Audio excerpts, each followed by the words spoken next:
And good morning, good evening, afternoon, everybody. I'm Chris C. I'm the film nerd. Hoping everyone's having a good Monday or Tuesday, wherever you're all at, across the pond, down under, wherever you're all at. Um, Thoughts on review here. Thoughts on and review. I'm Chris C. I am the film nerd. You can find me on Instagram. You can find me on Letterboxd. You can find me on, I said Instagram already, so you can find me on Facebook as well. I'm Chris C. I'm the film nerd. Just a big skinny dude, stuff like that.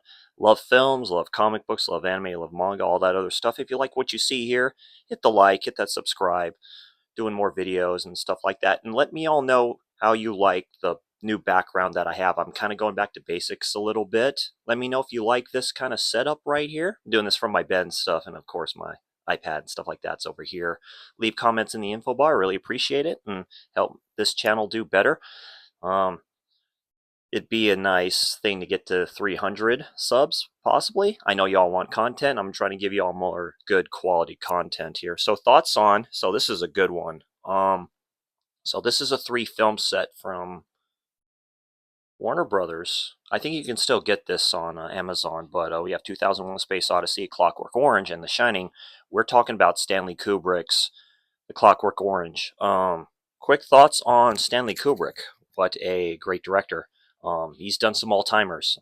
Full Metal Jacket comes to mind, of course. I really like that film a lot. That's a better Vietnam War film to me than Platoon, but those go hand in hand. So they're very good films in general. Of course, 2001: Space Odyssey. Of course, The Shining. Barry Lyndon I haven't seen yet, and then Paths of Glory is another one. Eyes Wide Shut I have not seen yet, but that is a future thoughts on as well. But anyway, A Clockwork Orange, 1971, released in 1972, directed by the great Stanley Kubrick, stars Malcolm McDowell as Alex, Patrick McGee, the great Patrick McGee, as Mr. Alexander. Patrick McGee, I know from Lucio Fulci's The Black Cat. He has done other things. He's also in the 70s film Tales from the Crypt as well. He plays a blind man in that. He's very good in that one as well. Great actor. Of course, Malcolm McDowell from his infamous days as Caligula to a film that he did before this one. I think it's called From, but I may be wrong. There's a great making of the film on this disc here in this set, which is very well done. I think it's one of the first video nasties. You can almost call it a proto video nasty. A lot of controversy behind this film. It was put in theaters and then edited and all this other stuff too. It kind of haunted Stanley Kubrick, and it haunted the author of the book, Anthony Burgess. I need to purchase that book. I have it on my wish list on Amazon. The way the language is in this film is just like in the book. They speak a certain language, or he does. Alex, the character, narrates the story as in the book as well. I think it's hard science fiction of a book, but I'll have to get it and read it and kind of give you my thoughts on that as a whole anyway. But filming locations, London, UK, some other locations in the UK as well. The budget, surprisingly, was 2.2 million, I believe, and the worldwide gross was 27 million. So worldwide, it got a good following. But yeah, it was pulled and went into obscurity, and now we have a 4K and a Blu-ray, and there's a lot of ways to watch this film. So it follows this character named Alex. He's part of a uh, a street gang.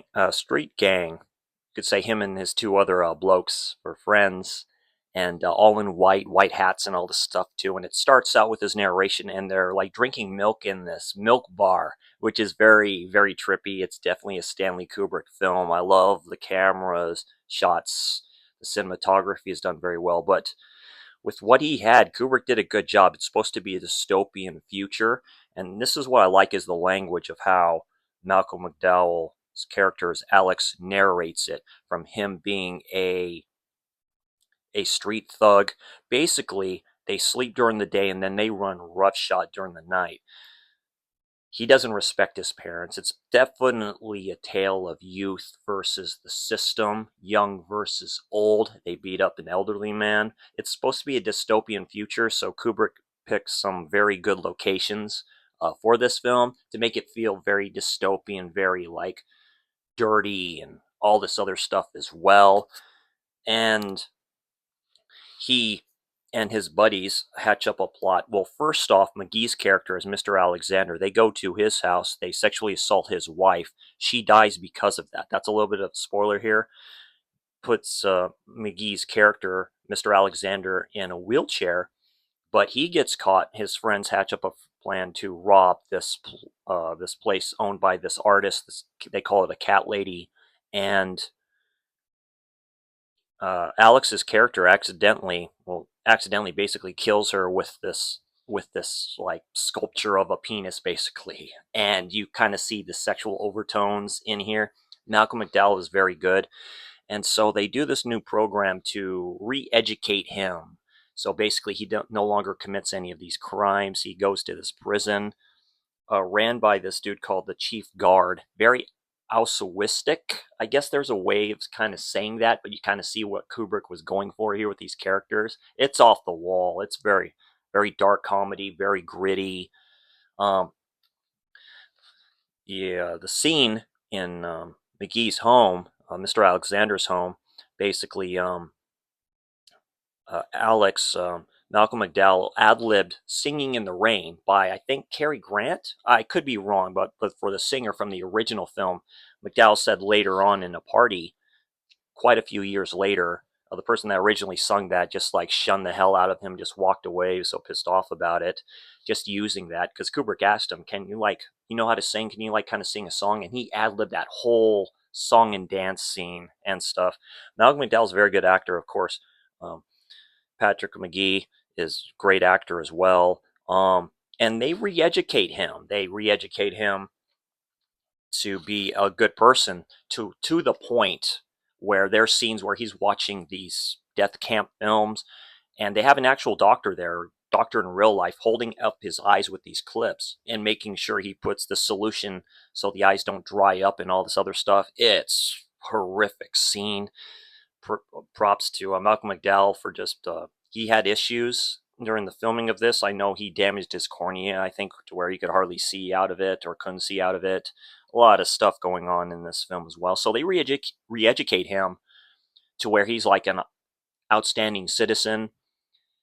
His parents have basically forgot about him. They have this new person staying in his room and all this other stuff too. His friends supposedly turned on him, becoming police officers. A lot of spoilers here in this film. If you haven't seen this, I definitely would check it out. Basically, it's a totally different world from where he started to where he ends up as. The ending is surreal. It's a character piece. It's hard science fiction. It's dystopian fiction, science fiction. Just a totally different film from Kubrick, and that's what he did. Each one of his films is different in their own right, and that's what you gotta love about A Clockwork Orange. I give this a solid 9 out of 10, and yeah, it's very good, and yeah, I gave it 4.5 out of 5 on Letterboxd as well. So definitely check this out. If you can get this set, why not? It's a good Blu-ray set. If not, I know there's a 4K out of that as well, and definitely check out Stanley Kubrick's Clockwork Orange. Anyway, I'm Chris C. I'm the film nerd. You all have a great day. I will see you all next time. You awesome people. Take care. Bye.